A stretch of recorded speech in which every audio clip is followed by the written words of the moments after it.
Bismillahirrahmanirrahim.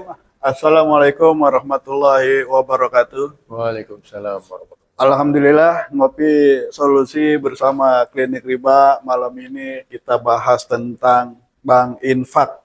Nah, bersama Ketua Perwakilan Bank Infak Pusat dari Yayasan Gerakan Infak Dunia, Bapak Solihin. Nah, bicara masalah Bank Infak nih, Pak Solihin, ini wabarakatuh. kita bertemu pertama kali itu kalau tidak salah tahun 2021 ya. Iya, Presentasi Bank Infak. Nah, sudah ada videonya di YouTube dan sampai hari ini belum bisa terbentuk nih, Pak.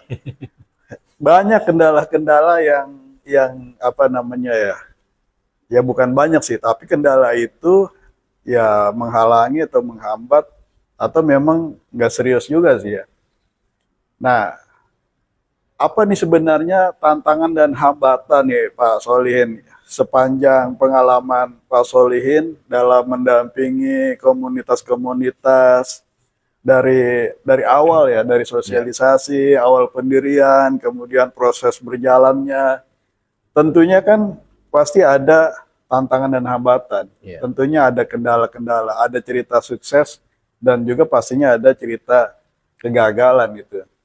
Nah, bagi yang ingin mendirikan seperti Pak Haji Mansur ini kan dia ingin mendirikan bank infak di masjidnya nih. Makanya beliau semangat hadir ke sini.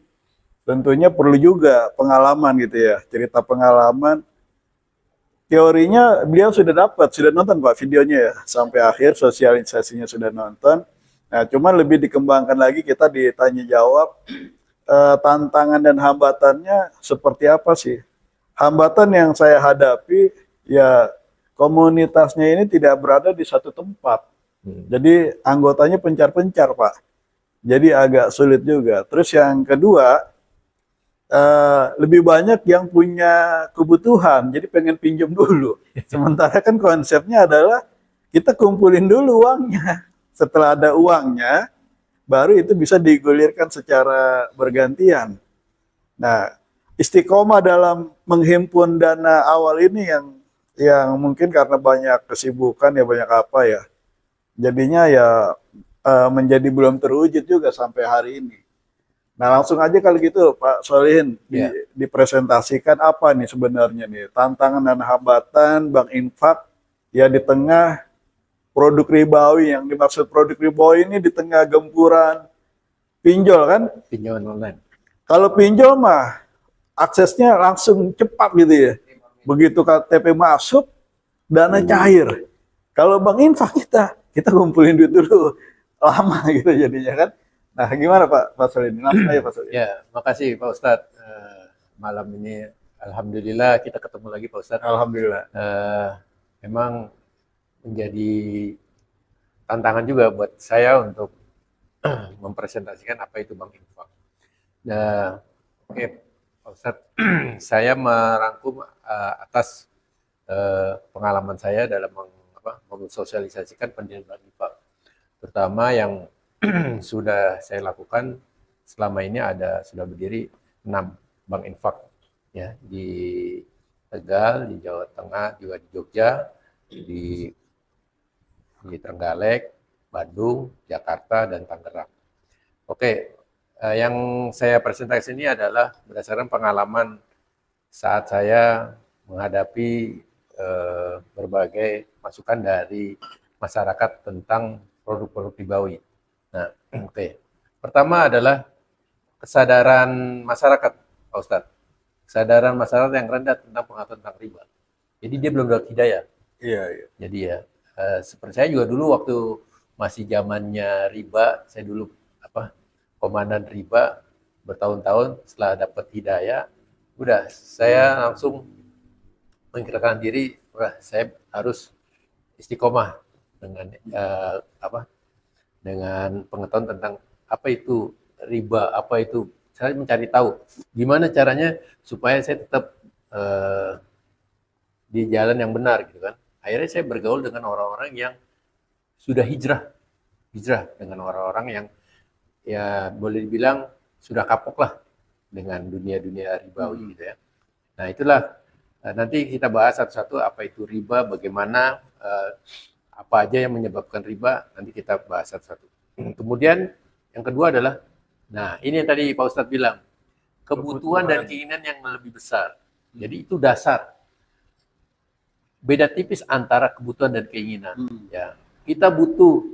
Nah, tapi kebutuhan dasarnya lebih kecil dibandingkan yang keinginannya. Keinginannya lebih besar dibandingkan kebutuhannya. Jadi kebutuhan pokoknya dia harus dapat, keinginannya besar, tapi untuk mengembalikan kadang-kadang susah. Mau duitnya tapi tidak mau mengembalikan, kadang-kadang gitu ya. Jadi nggak seimbang. Ya. Kemudian yang ketiga adalah permodalan. Nah, biasanya kalau bank infak itu kan yang ada di presentasi saya itu bahwa bank infak itu bukannya seperti bank konvensional atau bank-bank yang pada umumnya gitu. Bank itu adalah semacam baitul mal. Baitul mal yang dikelola secara swadaya. Jadi pinjaman dengan kebaikan, ya kan, kebaikan. Jadi modalnya itu ya dari orang-orang yang dermawan yang ingin membantu orang-orang yang terlibat dari pinjol atau yang terlibat dari produk ribawi. Nah, inilah permodalan yang kita cari. Jadi nanti uang itu akan diberikan kepada sahabat Bank Infak atau anggota Bank Infak yang kita sebut namanya sahabat, itu secara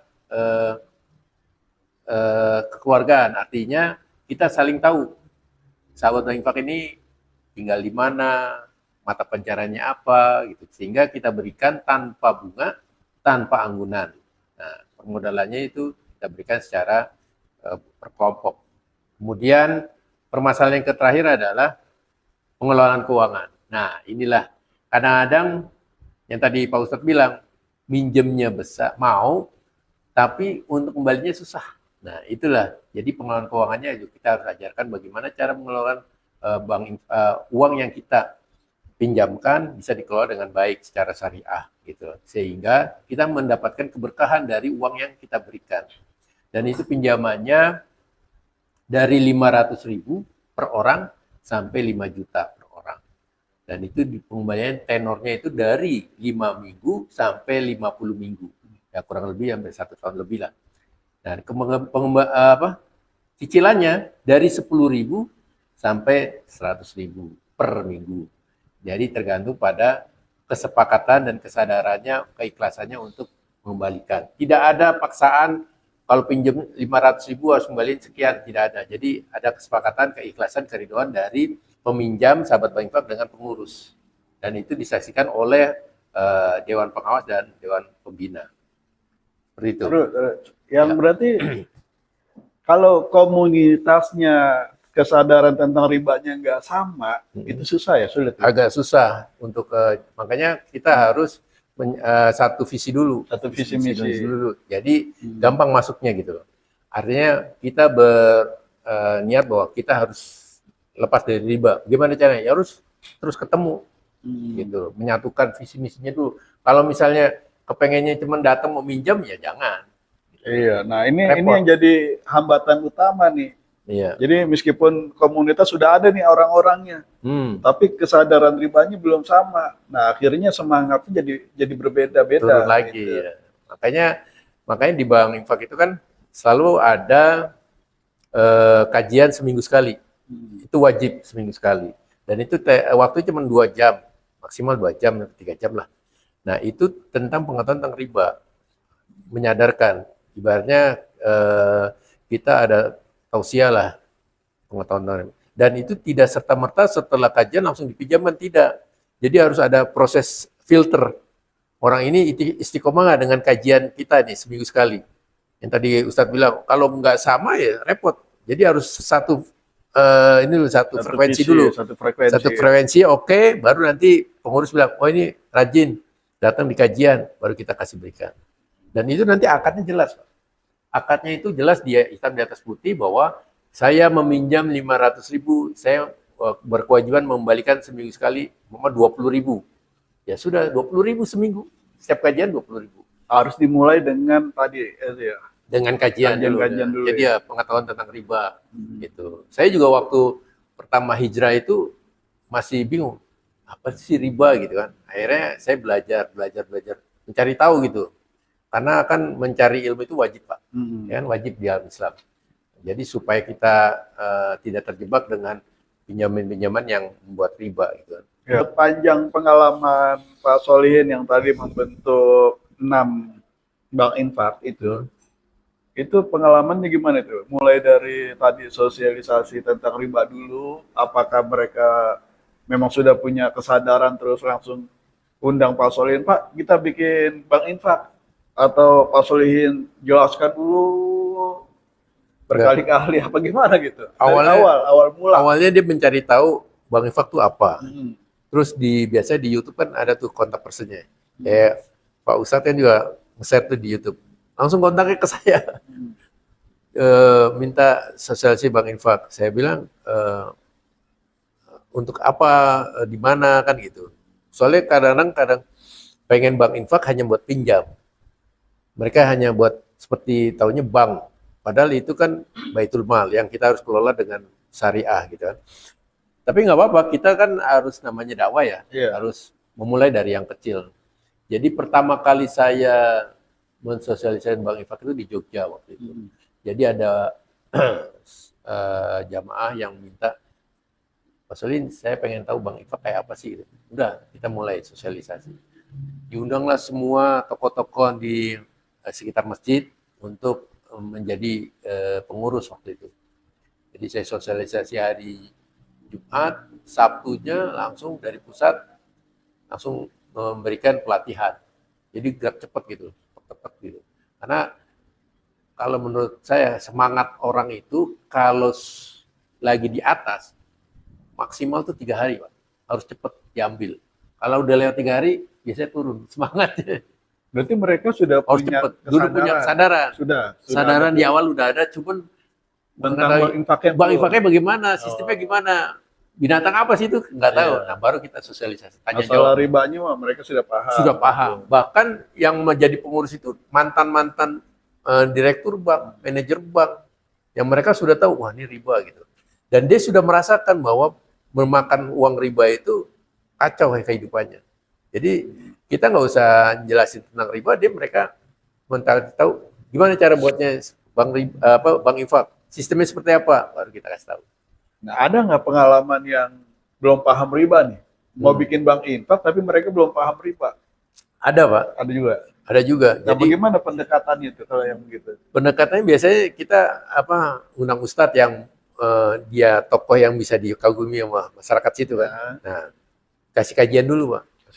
Kajian dulu tentang riba. Jadi kan satu frekuensi nih. Nah, karena sistemnya bank infak ustadz belum mengerti, ya kita dampingi juga kan gitu. Jadi kajian dulu, setelah itu baru kita kasih tahu sistemnya gini. Teknis. Ini masalah ribanya begini, ini solusinya begini. Itu ya. Karena banyak penggiat anti riba, kebanyakan itu pendampingan hukum. Iya, betul. Kebanyakan pendampingan hukum. Tidak memberikan solusi ekonominya. Nah, Bank Infak ini memberikan solusi yang langsung. Makanya kita selalu silaturahmi seminggu sekali untuk memberikan pinjaman, turunan Qadrul Hasannya itu, pinjaman terus. Dan itu alhamdulillah bertambah terus. Ibarat bola salju, begitu titik di atas jatuh, ke bawah semakin besar gulungannya itu. Dan itu unlimited. Gitu. Yang sukses ini di MRBJ, Masjid Raya Bintaro Jaya. Itu MRBJ itu perputaran uangnya udah miliaran. Dan sudah membantu kurang lebih 200 UMKM. Beda kalau memang dananya sudah ada, itu akan lebih awalnya cuma 10 lagi. Juta, nambah. Karena 10 juta awal itu kenapa kita dengan 10 juta? Karena kita membantu 20 UMKM dengan 4 kelompok. Jadi satu kelompok itu 5, Pak. 5 orang, kemudian bikin 4 kelompok gitu ya. Jadi 5 orang satu kelompok, jadi 4. Berarti 20 orang yang kita bantu dengan uang 10 juta. Gitu. Jadi itu pinjamannya dari 500.000 awalnya. Dan kesepakatannya itu dari kelompok itu seminggu mau berapa nyicilnya? 10.000, 20.000, 25.000. Dan ada sistemnya. Gampang itu. Memang kalau sudah tidak susah. sudah Dampak. dimulai, sudah berjalan, pasti akan bertambah. Pasti. Bertambah ya. Cuma kuncinya cuma satu, Pak. Bagaimana menghadirkan orang datang tidak bosan dengan kehadirannya, dengan materinya. Jadi kajiannya tidak hanya tentang riba aja, bisa tentang ekonomi, bisa tentang motivasi. Jadi bervariasi supaya nggak bosan, gitu loh. Supaya mereka mau datang secara berkelanjutan gitu. Iya, kadang-kadang Berarti materinya harus ini dong, tersistem. Ada Iya. kurikulum. ya gantian ya. Jadi pengurus lah yang kreatif untuk mengadakan kajian apa nih. Kira-kira yang ngetren apa nih? Wah, tentang ini, tentang ekonomi. Ya udah, kita panggil pakar ekonomi gitu loh. Cuma bicara berapa menit, tanya jawab, yang penting ngumpul. gitu. Yang penting ngumpul. Ngumpul itu. Ngumpul Mau yang buat tadi Pak Ustadz bayar. bilang jauh di mana-mana, yang penting ngumpul. Gitu. Dan ini Bang Infak tidak ada keharusan harus di masjid, harus di musola, tidak. Di rumah pun bisa. Yang penting ngumpul. Makan orang makan, yang penting ngumpul. Kayak ini kan kita ngopi ngumpul. Bicara gitu. Iya. Di sini sih bisa juga sebenarnya. Bisa. Yang penting ada tempat buat Nah, edukasi itu ya. edukasi. Ngumpul aja sebentar gitu. Nah, ini kalau cerita pahitnya, ada nggak yang Bang Infak bubar? Oh, banyak. Kendalanya apa mereka bubar itu? Bubar itu pertama adalah pengurusnya udah nggak kuat menghadapi Apa nih? tekanan-tekanan yang dari anggota gitu kan. Nggak balik, Anggotanya banyak yang nakal itu banyak ya. nakal itu. Banyak yang ngemplang gitu ya. Terus kadang-kadang juga kita nggak sanggup untuk memberikan edukasi lagi lebih lanjut. Jadi ya udah capek. Gitu. Sudahlah masing-masing kadang-kadang gitu. Kadang-kadang gini Pak, masalahnya lagi selain dari pengurus, dari lingkungan masyarakatnya itu, dia mau instan, mau cepet, kelamaan, gitu loh. 500 saya lama banget balikinnya kan gitu. Mau dapat 10 juta, 20 juta udah beres kan balikin. Jadi kadang-kadang masyarakat itu ingin yang cepat mendapatkan duit, tapi balikinnya itu yang susah. Nah, Bang Ifar kan enggak, dia teratur. Itu Dia yang nggak teratur. mau minjem secara bertahap, maunya langsung gede gitu. Oh, gede. Makanya pengurus itu harus strict, Pak. Hmm. Pinjemin dikit dulu, dikit dulu, dikit dulu. Dan harus pinter. Gitu. Jangan sampai ada silang. Artinya gini, ada kelompok baru yang sudah pinjam, dia jatahnya 1 orang 2 juta. Berarti 5 orang 10 juta. Ada kelompok baru masuk, jebret, pinjam sama yang kelompok ini. Itu nggak boleh. Oh, dia berarti ikut di mana-mana dong? Nah, itu nggak boleh. Nggak Jadi boleh ya? data itu harus harus diseleksi dari pengurus. Ini nggak boleh. Kalau terjadi begitu, langsung di blacklist. Artinya nggak boleh pinjam lagi dan itu harus segera dilunasi. Nggak bisa, karena itu duit umat kan. Berarti faktor utamanya pastinya di pengurus ya. Pengurus Pengurus, harus kuncinya di kuat pengurus. ya, harus istiqomah itu ya. Iya. Oke, kalau tidak ada lagi nih, sudah jam 9. Ya kita akhiri dengan membacakan doa kafir majlis subhanakallahumma wa bihamdika asyhadu an la ilaha illa anta astaghfiruka. Terima kasih. Wassalamualaikum warahmatullahi wabarakatuh. Waalaikumsalam warahmatullahi wabarakatuh.